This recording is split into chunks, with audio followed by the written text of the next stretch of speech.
जानना चाहते हो कहाँ रहता हूँ मैं? ना हम बसामि वैकुंठे योगीनां हृदयं न चा।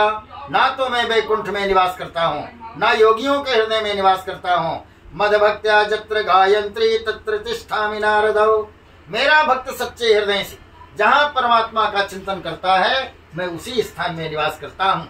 ये सदैव सोचना मत कि मेरे पास मंदिर है या नहीं है। स्थान में हम जाते हैं, घर में हमारा मन एकांत नहीं हो सकता। 4 बच्चे होते हैं, 4 मेहमान, अब आप पूजा कर रहे हो मन लगाए, तब तक कोई आ गया, अरे दीदी क्या कर रही हो, ले वो नहीं बोलते तो उसको बुरा लगता है, बोल दिए हमारी पूजा टूट गई। तो इसलिए हम जब मंदिर चले जाते हैं तो मंदिर जाने में हमको कोई नहीं टूटता।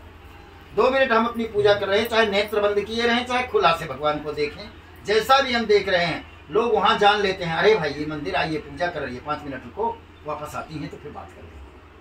ये स्थान मंदिर का होता है, इसलिए आदमी मंदिर में जाता है, घर में मन को केंद्रित नहीं कर सकता। देवर्षि नारद ने समझा, भगवान नारायण ने सब कुछ समझा दिया। भगवान श्री हरि से देवर्षि नारद कहते हैं कि हे प्रभु, ये नारायण की पूजा करने का नियम क्या होता है, कृपा करके मुझे आप बताएं। जो मैं संसार में जितना कलयुग में अब जो जीव जन्म लिया है, तो 84 लाख योनियों में 83 लाख योनि तो कर्म भोगी है, केवल एक ही योनि मानव तन है जो अपने कर्मों का सुधार कर सकता है। दान दे के, जल पिला के, चाहे दान किसी प्रकार का, पक्षियों को दाना डाल दे, गाय को पक्षियों को खिला दे, जानवरों को खिला दे, झाड़वर में जो झाड़ लगे हुए हैं उनमें पानी डाल दे, या मनुष्य को पानी से लेके भोजन तक जो उससे श्रद्धा अनुसार बन सकता है, या पीपल के झाड़ के पास जाकर के आप 1 चम्मच शक्कर 1 चम्मच चावल लेकर के डाल देंगी। आपको पता नहीं है कि मैंने इतना छोटा दान कर दिया है, लेकिन पीपल के झाड़ और बट के झाड़ के पीछे अक्सर चींटियां रहती हैं। लाखों चींटी अगर वो दाने खा सकती है, अगर गर्भवती है, तो जीवन रक्षा दान दिया है आपने। आपको 1 चम्मच दिखता है, चलते वक्त आपके पैरों के नीचे जीव कुचल जाता है, आपको पता नहीं होता है, लेकिन है तो जीव। कोई ऐसा व्यक्ति नहीं है जिससे जीव ना मरता हो, लेकिन हमारे कारण कैसा होता है, हमारा अज्ञान से पैर पड़ता है। हम जानबूझ के नहीं मारते हैं। लोग हैं कि जानबूझकर जीव हत्या करते हैं। अगर तुम दूसरे को मारने में तुमको मजा आती है, तो कभी अपना हाथ खुदा को चढ़ा के देखो, कभी अपना सिर काट करके भगवान को चढ़ा के देखो। रावण इतना दिग्विजयी था, चाहता तो किसी का मस्तक काट देता, उससे जीती दुनिया में त्रैलोक्य में कोई बड़ा नहीं। लेकिन जिस दिन शिव के ऊपर उसको ये भरोसा आया कि मुझे शिव को अपने मस्तक का कर्म चक्र जानना है कि मेरे मस्तक में क्या ब्रह्मा ने लिखा है, तो मैं शिव को मस्तक चढ़ाऊंगा, तो मेरा 2 काम हो जाएगा। शिव को मस्तक चढ़ाने का पूजा भी हो जाएगा और भाग की चक्र भी जान लूंगा। तो दोनों काम के उद्देश्य में उसने क्या किया, अपना मस्तक चढ़ाया, किसी दूसरे का नहीं। इसे कहते हैं भक्त। आज लोगों को दूसरे, कहीं मुर्गी काट दो, कहीं बकरी काट दो, कहीं ये काट दो, कहीं वो काट दो, दूसरे को काटने में तुमको मजा आती है। वही अगर मैं तुमसे बोलूं कि बड़े तुम भक्त हो, देवी उपासना मैं कराने वाला बैठा हूँ, ब्लेड ले और हाथ में मार, 9 बूंद खून आगे में गिराएगा, मैं तुझे सिद्धि दिलाता हूँ, तो बोलेंगे सब कहाँ से पागल पंडित पकड़ ले आए हो, हाथ काटने को बोलता है।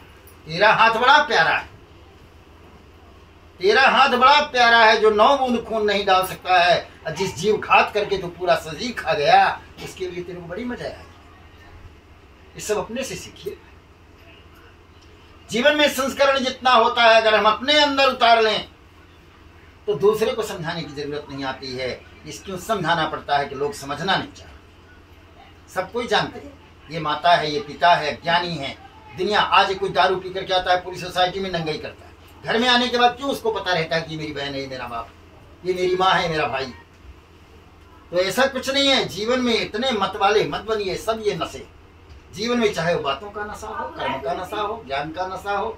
गुरु इसलिए अलग एक होता है, उसके अंदर इतना त्याग होता है कि जीवन में सर्वस्व समर्पण करने के लिए हमने जितना अध्ययन किया, जितना पूजा पाठ किया, जब तक किया, श्रद्धेय दान किया, वो किसके लिए, आपके सिर में हाथ रख देते हैं। आपने कुछ नहीं किया पूजा पाठ, लेकिन अब हमने जितना भी लाखों का यज्ञ, हर मंत्र की जब संख्या लाखों की, कोरोना काल चला था, हम घर बैठ करके 4 लाख महामृत्यु जगह जाते थे, घर से बाहर नहीं भगे थे, निडर होकर के हर जगह जाते थे।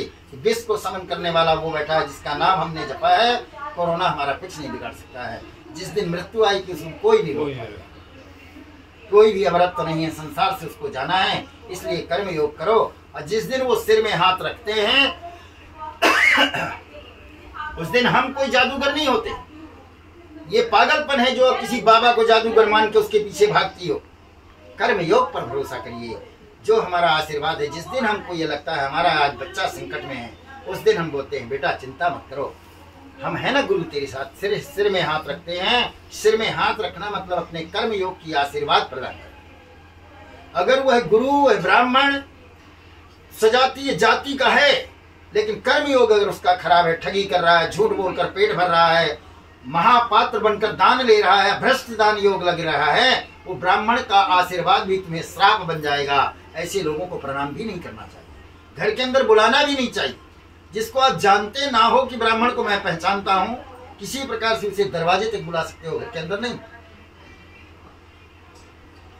क्योंकि कौन सा दोष का व्यक्ति है कि हमारे घर के अंदर पैर रख दिया, सारी पनौती हमारे घर के अंदर आ गई। इसलिए अगर अज्ञानतावश कोई घर के अंदर आ जाए तो सुबह शाम आपको बताया गया है कि सुबह तो आप पोछा लगाती ही हैं भगवान की पूजा करने से पहले, और शाम को जब संध्या वंदन करती हैं तो अपने दरवाजे से लेकर देव मंदिर तक पोछा लगाएं।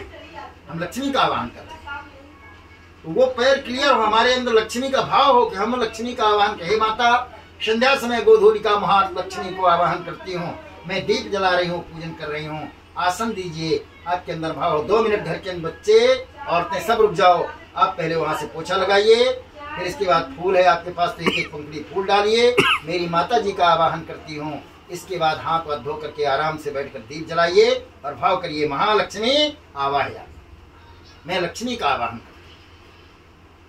दरिद्रता रोटी पड़ी है, जूता पड़े है रास्ते में, तो माता जी का आवाहन करती हो आएगी।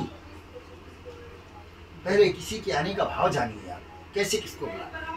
आज आपने इतना बड़ा यज्ञ किया तो लोगों के लिए आसन मंगाया, ये श्रद्धा अनुसार बनाया, इतनी बड़ी सामग्री जुटाई। देव मंदिर जब बनाया जाता है, देव आराधन करने के लिए उनकी सीट लगाई जाती हैं तो देवता आते हैं। चाहे कितना भी अंबानी बड़ा क्यों ना हो, लेकिन जब मंदिर की पूजा प्रतिष्ठा होती है, आसन में लोग बैठ के इस तरह क्योंकि भगवान से ऊपर आसन किसी का नहीं लगेगा। इस तरह से देवर्षि नारद ने समझाया, ये कलयुग में इतना महात्मा जान करके तुम खुश हो जाओ। संसार में नारायण रूपी पूजा कलयुग जैसे महान युग से पार कर देती है, पुत्रों में ज्ञान प्रदान करती है। एक होता है कि एक पुत्र करोड़ों की संपत्ति, अब्जों की संपत्ति दे देता है, अगर बच्चा नालायक निकल गया तो धन का कोई मायने नहीं रहता। लेकिन लोग भटक करके दिन रात मेहनत करके अपने बच्चे को सक्सेस करने के लिए दुनियादारी का धन लाभ पाप वृत्तियों से अन्य प्रकार करते रहते हैं, और बच्चे की ओर उनका ध्यान नहीं होता है कि हमारा बच्चा किस मार्ग की ओर जा रहा है। अगर आप गरीब हैं तो आपका उद्देश्य ये होना चाहिए कि हमारा बच्चा पढ़ लिख कर सक्सेस हो जाए, बस।